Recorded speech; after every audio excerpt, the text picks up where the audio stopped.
Selamat sore para investor, kembali Ngopi Sore akan membahas pergerakan pasar di tanggal 3 Februari 2021. Penguatan berlanjut, saham-saham ARB kembali rebound, dan asing ramai-ramai memborong saham farmasi. Apa yang menjadi penyebab penguatan pasar pada hari ini? Yang pertama, yaitu asing melakukan kembali belanja di saham-saham blue chip, terutama yang banking related, dan juga memborong beberapa saham farmasi. Berikutnya, penguatan rupiah ke level 14.000 per US dollar menjadi confidence buat para investor. Saham ARB semakin sedikit dan sudah mulai terjadi technical rebound. Ini artinya, semua transaksi yang menggunakan margin trading kemungkinan besar memang sudah lunas dan healthy money sudah kembali inflow masuk ke IHSG. Dan ini menjadi sentimen yang cukup positif buat pasar. Sentimen penguatan dari bursa Wall Street yang ditutup sekitar 1,5% di penutupan perdagangan kemarin ini juga menjadi pendukung pergerakan IHSG pada hari ini. IHSG didrive oleh 3 sektor besar, yakni aneka industri, consumer, dan juga finance yang menguat 2,66%, 1,29%, dan 1,17% untuk sektor finance.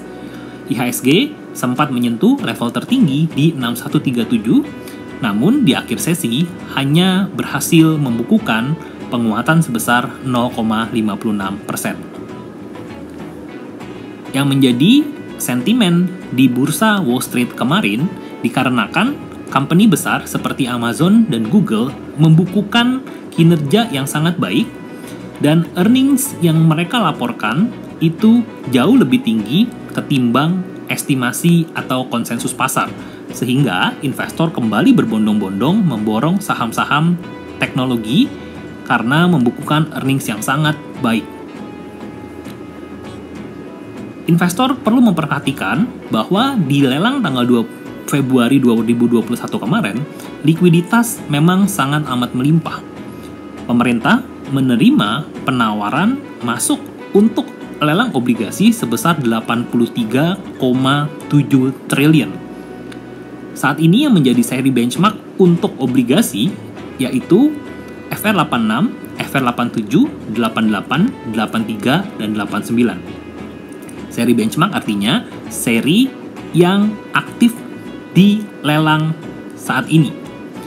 Investor dapat mempertimbangkan untuk mengambil beberapa seri seperti FR86, 87, 88, dan juga 83. Karena kalau kita perhatikan, asing banyak sekali masuk ke dalam instrumen obligasi tersebut. Untuk jangka pendek, investor sangat disarankan untuk melakukan diversifikasi. Dan saat ini, pemerintah melakukan IPO untuk ORI 19. IPO artinya, investor akan mendapatkan harga di 100 saat ini. Pemerintah meluncurkan ORI 19 untuk pembiayaan vaksin COVID-19. Ini artinya kita juga berkontribusi untuk segera mungkin menyelesaikan kasus COVID di Indonesia. Ini sangat menarik karena secara kupon diberikan sebesar 5,57% yang jauh lebih tinggi daripada suku bunga deposito saat ini. Pajak 15%, lebih murah daripada para deposan yang dikenakan untuk deposito mereka sebesar 20%. Produk ini juga dijamin pemerintah dan jatuh tempo hanya 3 tahun. Dan apabila investor ingin melakukan penjualan sebelum 3 tahun, ini sangat dapat dilakukan karena ORI 19 ini diperdagangkan di pasar sekunder, sehingga investor akan mendapatkan likuiditas yang mudah. Dan seperti yang dikatakan di awal bahwa dengan memberi ORI 19 artinya kita membantu pemerintah untuk membiayai vaksin COVID-19.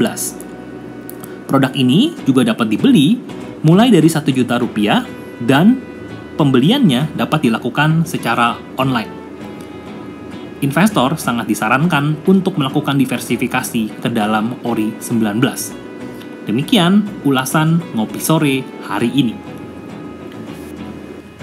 Lakukan investasi secara berkala dan sesuaikan dengan profil risiko Anda. Terima kasih.